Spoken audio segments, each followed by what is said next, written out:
Vous êtes sur Kinartu TV, votre chaîne de prédilection. Mesdames et messieurs, merci de nous rejoindre à ces rendez-vous informatifs. Tout de suite, l'essentiel de l'actualité. Quelques officiers de FARDC bénéficient d'une croix de la bravoure militaire avec une étoile en bronze pour patriotisme et loyauté à la nation suite à l'événement odié du coup d'État manqué à Kinshasa déjoué par l'armée congolaise. La bravoure et la résistance des populations de la province du Sud Kivu face à l'agression rwandaise au sol congolais, saluée par la chef de l'équipe gouvernementale Judith Suminwa Tuluka en pleine mission de service dans cette partie du pays.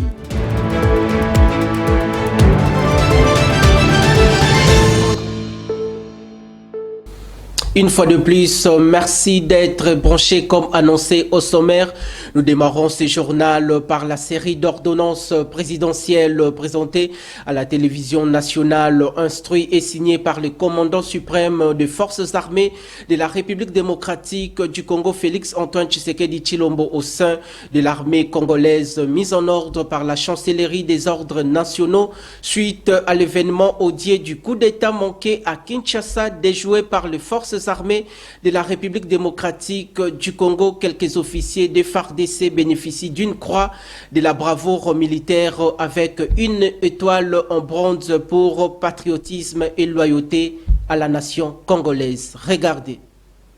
Vu les dossiers des intéressés tels qu'instruits par la chancellerie des ordres nationaux, considérant les actes de bravoure accomplis par ce dernier lors de la tentative de déstabilisation des institutions de la République survenue le 19 mai 2024 à l'initiative d'un groupe d'inciviques armés, soucieux de récompenser l'essence élevée du patriotisme, du devoir et des loyautés de ces officiers militaires, dont le courage exceptionnel prouvé lors de ces événements est un exemple du don de soi pour la patrie, sur proposition du chancelier des ordres nationaux, ordonne.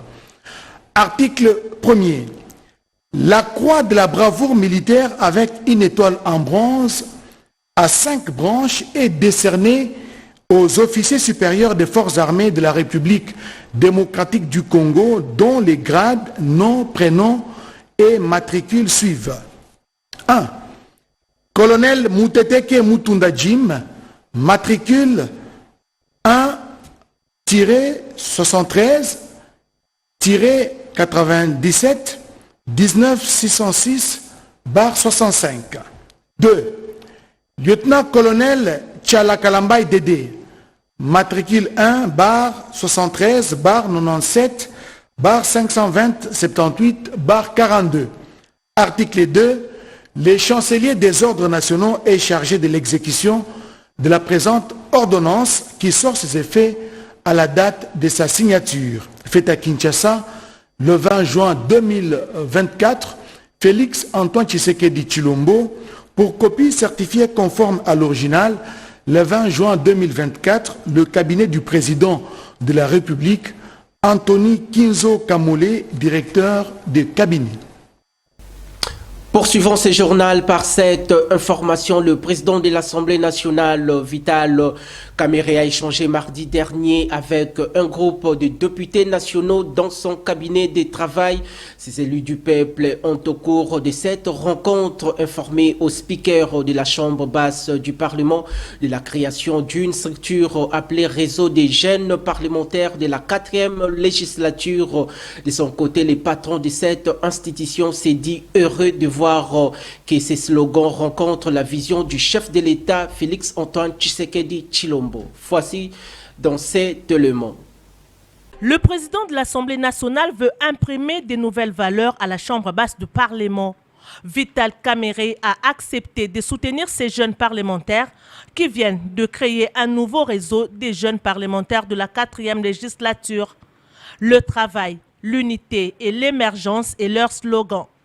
Un slogan qui rencontre celui du président de l'Assemblée nationale, le professeur Vital Kamerhe. Soutenant l'idée salvatrice du président de la République, Félix-Antoine Tshisekedi Tshilombo, d'inclure la jeunesse dans les processus du développement de la RDC, ces jeunes parlementaires sont conscients de la responsabilité qu'ils ont pour faire avancer le pays, a révélé l'honorable Bimois Laron Roger.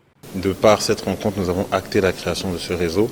Nous avons déjà transmis à l'honorable président le règlement intérieur de notre réseau de jeunes parlementaires, ainsi que la liste des signataires. Tout au long du premier mandat, son Excellence Monsieur le Président de la République a invité les jeunes à participer massivement aux élections de décembre 2023. La jeunesse a accepté cette invitation et a massivement participé. Aujourd'hui, nous avons une Assemblée nationale en grande majorité composée de jeunes parlementaires. Nous devions acter cela, nous devions faire en sorte que ce partenariat, que cet accompagnement que nous devons faire avec le chef de l'État, mais aussi avec l'honorable président, se fasse par la création d'une structure, la structure des jeunes parlementaires de la 4e législature. Les jeunes députés nationaux regroupés dans ces réseaux sont déterminés à accompagner le président de l'Assemblée nationale, le professeur Vital Kamerhe, lui qui a la charge de concrétiser la vision du chef de l'État, Félix-Antoine Tshisekedi Tshilombo, dans son 2e mandat. Très réceptif, Vital Kamerhe a donné sa bénédiction et a rassuré aux jeunes parlementaires son soutien indélébile, car la jeunesse contribue à développer la résilience de nos communautés et stimuler le progrès. Restons toujours au Parlement au sujet d'un malentendu autour de la mission officielle du président de la Chambre basse du Parlement congolais à la 49e session plénière de l'Assemblée parlementaire francophone à Montréal, au Canada. Le premier vice-président de l'Assemblée nationale a fait une mise au point sur cette situation. Suivez.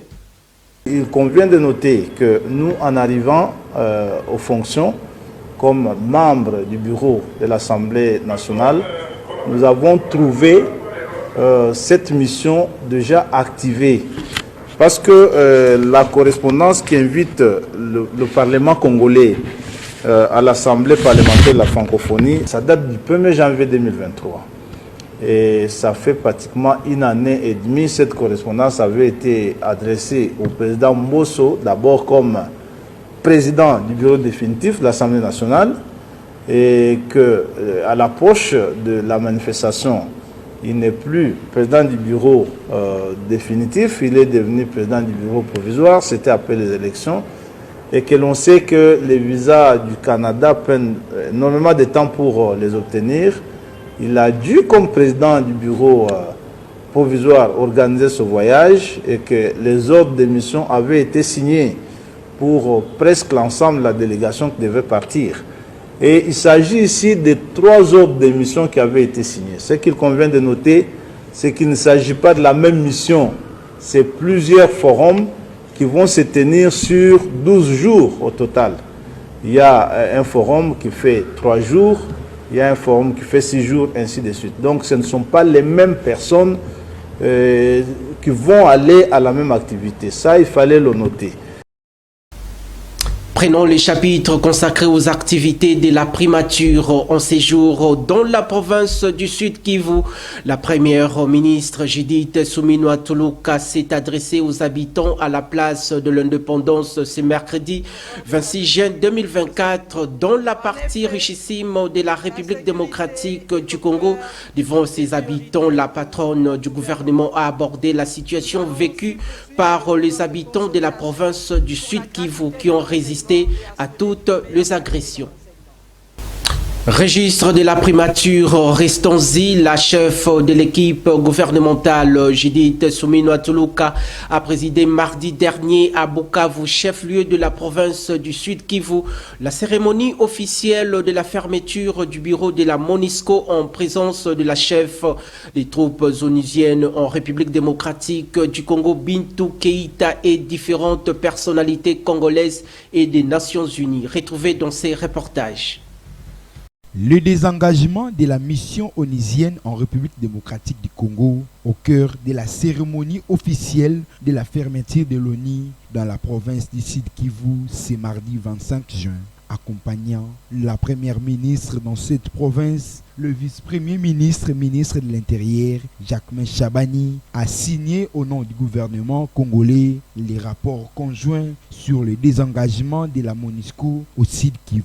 Cette signature donne lieu à la MONUSCO de fermer officiellement ses bureaux dans cette province qui s'est déroulée en présence de Judith Suminwa Tuluka, chef du gouvernement de la République démocratique du Congo. Notons que cette visite officielle du chef du gouvernement est la première depuis sa nomination à la tête de l'exécutif national. Arrivé dans l'avant-midi de ce même mardi, Judith Suminwa a été accueillie par les autorités de la province et de l'Organisation des Nations Unies, ainsi que de quelques membres de son équipe gouvernementale. Signalons par ailleurs que 22 ans après, la MONUSCO quitte les sols congolais et se retrait et suite à la demande du gouvernement congolais.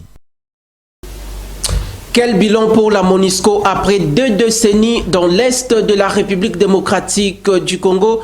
Du côté de l'Union sacrée de la nation, José Kaniki, cadre au sein de la formation politique ACP, les Gentilimba Kangobila estime que le bilan demeure mitigé car elle a failli à sa mission, celle de rétablir et d'imposer la paix dans cette partie de la République démocratique du Congo. Il est au micro de votre rédaction.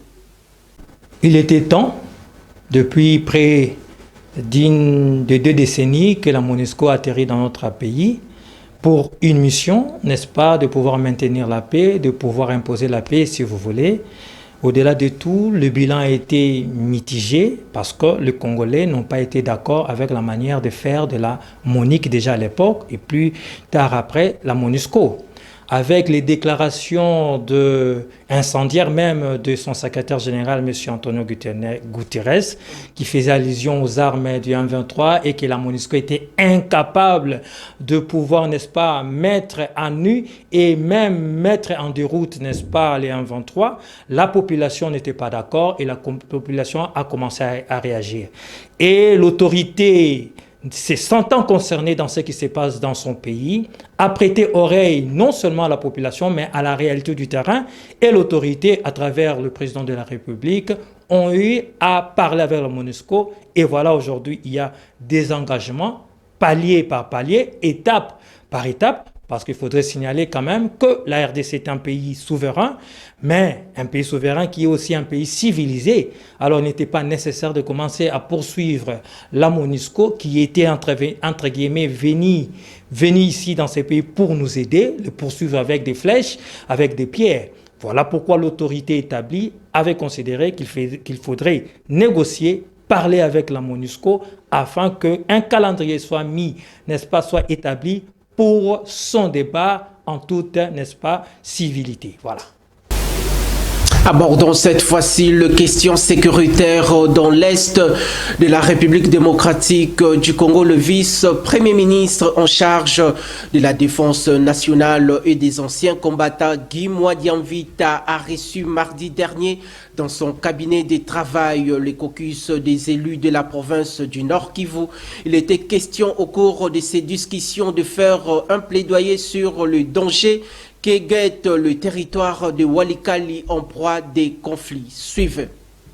Le territoire de Walikale est menacé ces derniers temps par les groupes armés du M23. Le député national de ces territoires remplis des ressources naturelles, l'honorable Michel Moto, préconise les renforcements de la base militaire de Beroué pour que son territoire ne tombe pas entre les mains de l'ennemi. Une déclaration faite après avoir présenté ses civilités et félicité les nouveaux patrons de la défense nationale. Pour l'élu de Walikale, la RDC ne pourra plus céder une deuxième mine après celle de Rubaya.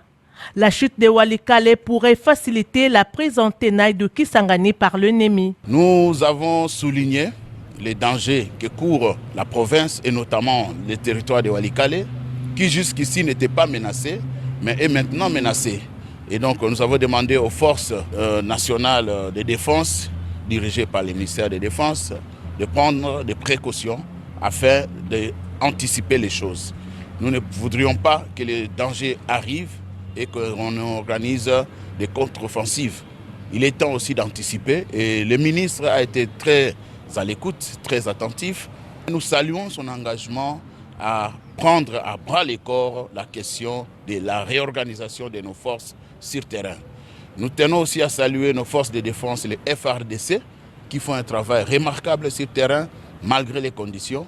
Et bien sûr, nous rendons hommage à nos jeunes patriotes Wazalendo qui se battent jour et nuit pour la défense de la patrie. Nous tenons à rassurer la population congolaise de notre détermination et notre engagement à rester debout et ensemble à lutter pour mettre hors d'état de nuit, hors de nos frontières, l'ennemi venu de l'extérieur. Et pour cela, nous appelons la population à rester vigilante, à garder confiance et à continuer à travailler avec nos forces de défense pour que l'ennemi ne passe pas. Chaque député a pu s'exprimer sur les différentes préoccupations, notamment la question de l'encadrement des jeunes patriotes volontaires, la permutation des officiers et le traitement des blessés de guerre et les dépendants des militaires. La situation dans les territoires de Beni, Lubero, Rutshuru et Masisi ont été évoquées par les élus du peuple. D'autres rencontres sont prévues pour l'évaluation permanente de la situation sécuritaire. On parle de l'évolution de l'appareil judiciaire en République démocratique du Congo. La gestion et fonctionnement des cours et tribunaux en RDC, une priorité pour les nouveaux ministres d'État en charge de la justice et garde des Sceaux. Maître Constant Moutamba lance une série de mesures aux magistrats et leurs juridictions. Suivez. Mais quel est ce délai de la loi là? Et lorsque vous allez pour appeler les délais de la loi, on commence à vous chasser. Ça, nous allons y veiller. Et comme le premier président de la Cour de cassation vous l'a dit, n'hésitez pas de passer directement chez lui. À notre niveau, nous avons la cellule de lutte contre la corruption. Nous ouvrons un numéro vert. Si vous avez des preuves, venez. Nous attendons des preuves. Magistrats, avocats, personnel judiciaire qui sera attrapé, main dans le sac, prison. Prison, en flagrance. Là, nous allons avec le premier président pour assister à une audience en flagrance. Donc on ne blague pas. Donc nous tenons à vous remercier. Faites confiance en votre justice. Désormais, plus rien ne se fera comme avant. Autre chose dans ce journal, au moins 19 cas attestés de choléra, dont 4 décès ont été enregistrés dans la ville de Mbuji-Mayi et ses environs. Pour éviter la propagation de cette épidémie, en attendant la riposte, les autorités sanitaires locales ont lancé un appel au respect des règles d'hygiène à toute la population de cette partie du pays. Suivez. La ville de Mbuji-Mayi, chef-lieu du Kasaï oriental et ses environs, sont menacés par la résurgence des choléra qui continue de faire ses victimes dans cette partie du pays. Au moins 19 cas ont été attestés de cette épidémie, dont 4 décès déjà enregistrés. D'après les autorités sanitaires locales, 3 zones ont été touchées par cette maladie, notamment Chilenge, Mukumbi ainsi que Bibanga. À la base, le manque d'hygiène, l'insalubrité et le manque d'eau potable. Pour éviter la propagation de cette épidémie, des mesures immédiates ont été prises et un appel au respect de règles d'hygiène est lancé à toute la population. Parmi ces règles, nous citons l'assainissement de l'environnement, l'hygiène de l'eau, c'est-à-dire mettre toujours les produits afin de la purifier, toujours manger une nourriture chaude, nettoyer les fruits avant leur consommation, nettoyer les installations sanitaires après utilisation. Actuellement, avec la saison sèche, la population consomme parfois l'eau de rivières environnantes, ce qui nécessite l'appui de partenaires internationaux pour appuyer la riposte.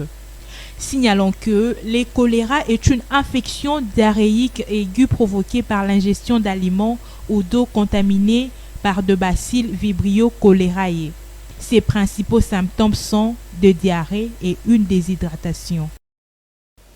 Parlons de l'évolution des épreuves de l'Exeta édition 2023-2024 sur l'étendue nationale. Les élèves finalistes du secondaire ont été soumis ce mercredi 26 juin à l'épreuve de sciences en cette troisième journée de la session ordinaire de l'Exeta. Ces bleus-blancs se disent confiants du travail abattu jusque-là. Voici ces commentaires signés Jovine Binga. C'est le troisième jour de la session de l'examen d'État sur toute l'étendue de la République démocratique du Congo.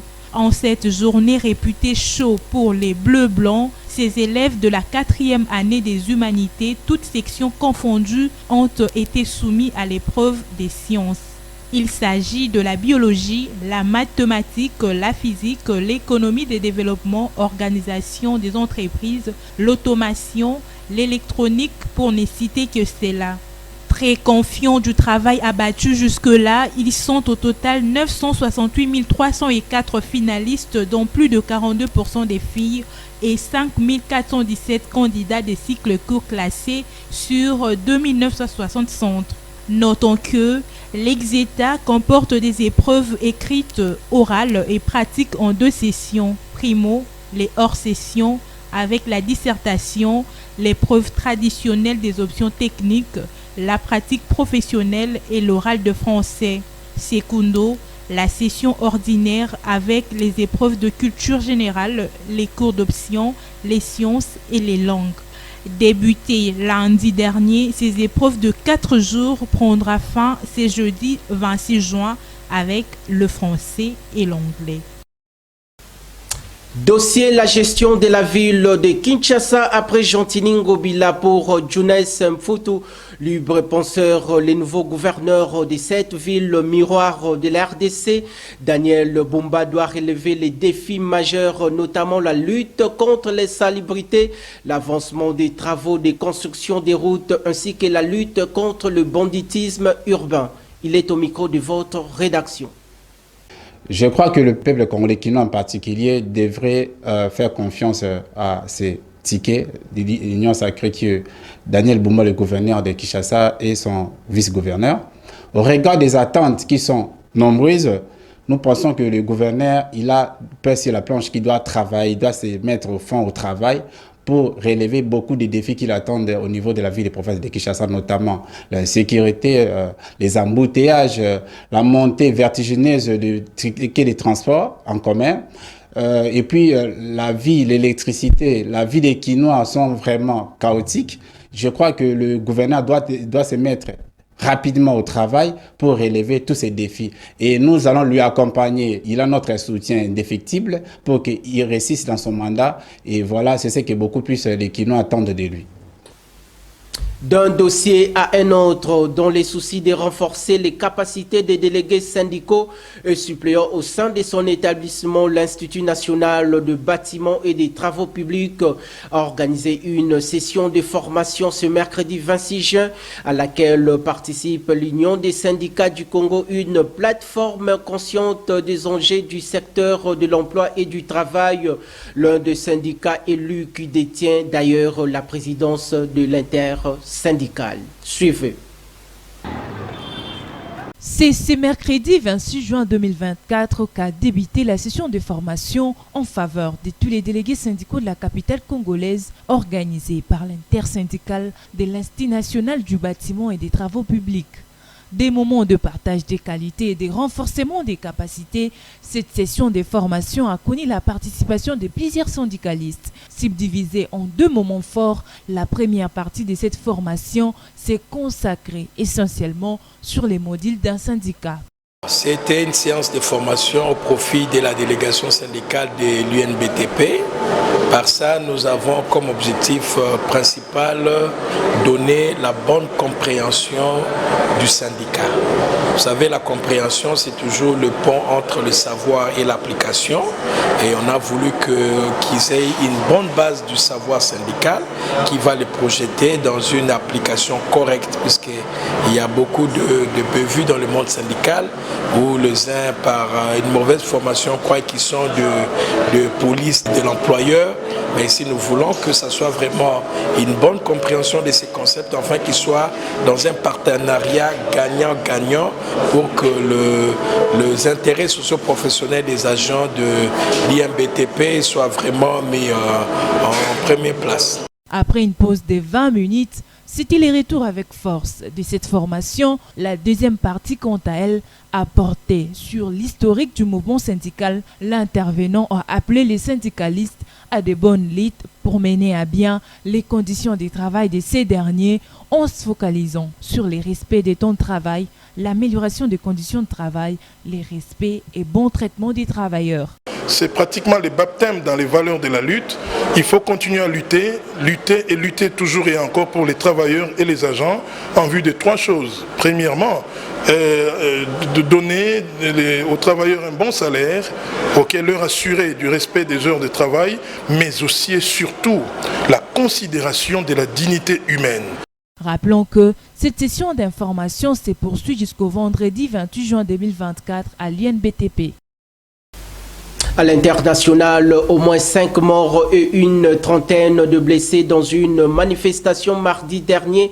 Au Kenya, à la base, la population s'oppose au projet de budget 2024-2025 qui prévoit l'instauration des nouvelles taxes. Suivez dans ces commentaires réalisés par votre rédaction. Ils étaient de dizaines de milliers descendus dans les rues de la capitale kenyane. Ce sont des manifestants kenyans qui se sont mobilisés contre les projets de loi de finances 2024 du Sénat. Conséquence, 5 décès et 31 personnes ont été blessées par des cartouches de gaz. Une vingtaine de personnes auraient été enlevées. Drapelés et pancartes en main, cette population dit non à la hausse de prix sur les taxes décidées par le gouvernement. Afin de calmer la situation, les soldats ont été déployés pour soutenir la police à travers le pays pour faire les constats sur les destructions et les intrusions dans les infrastructures cruciales.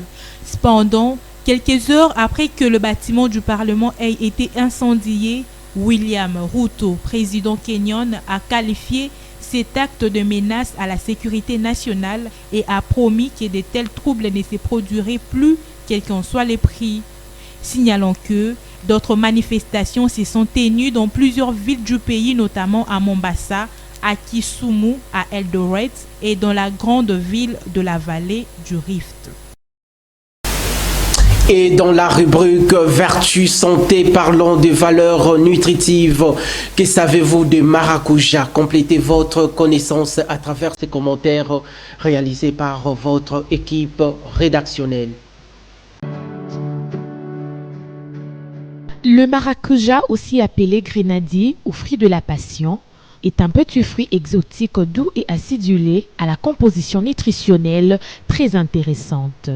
Le maracuja est une baie tropicale de la forme d'un œuf, fruit d'une plante grimpante appelée passiflore.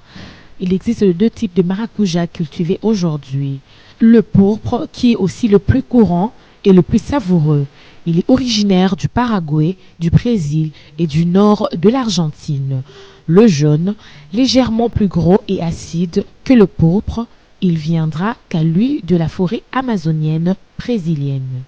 En plus d'être particulièrement savoureux et apprécié de petits comme de grands, le maracuja est une petite bombe de nutriments et des micronutriments précieux pour la santé. Il est très riche en eau, en fibres. Il contient également près de 3 fois plus de protéines qu'autres fruits. Il brille par sa teneur en fer, en potassium, en cuivre et en zinc. Côté vitamines, il note ses excellentes teneurs en vitamine C et en provitamine A, bêta-carotène, toutes 2 antioxydants. Pourvu d'une grande quantité de potassium, la pulpe du maracuja régule le taux de sodium corporel et contribue à diminuer le risque d'hypertension artérielle. Le corse de fruits de la passion se révélait efficace pour réduire le symptôme de l'asthme, tels que le soufflement, la toux, le glaire. Très riche en antioxydants, connus pour leur efficacité sur la diminution de cellules cancéreuses, le maracuja fait partie de fruits efficaces pour prévenir l'apparition de certains cancers. Extrêmement riche en fibres, en vitamines et en minéraux, bien pourvu en protéines et ténué des lipides, le fruit de la passion s'inscrit parfaitement dans un régime minceur. Avec une teneur en sucre modéré, un index glycémique et une charge glycémique basse, le fruit de la passion est un fruit recommandé pour les personnes diabétiques. Il améliore le transit et nettoie le côlon et renforce l'immunité.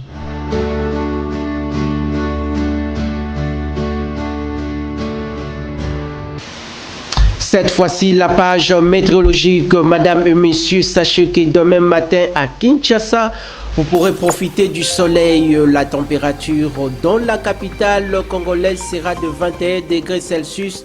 La force du vent oscillera aux alentours des 7 km par heure. Et à l'après-midi, il y aura un beau soleil. La température atteindra les 34 degrés Celsius, dominée par une température ressentie plus chaude. Et enfin, dans la soirée, le ciel sera dégagé et sans nuages. La température retombera vers 30 degrés Celsius.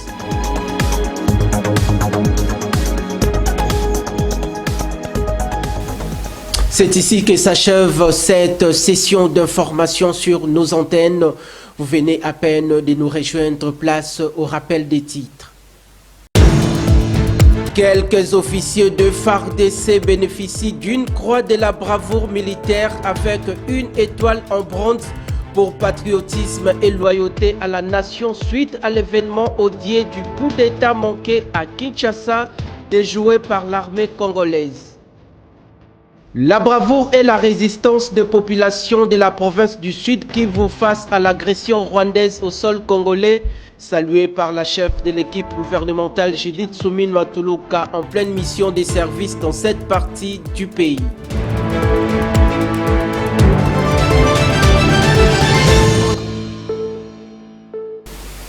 Merci infiniment de votre attention soutenue. Je vous retrouve demain avec la même ferveur. D'ici là, portez-vous bien et excellente suite de nos programmes en compagnie de Kinartu Télévision, votre partenaire d'excellence.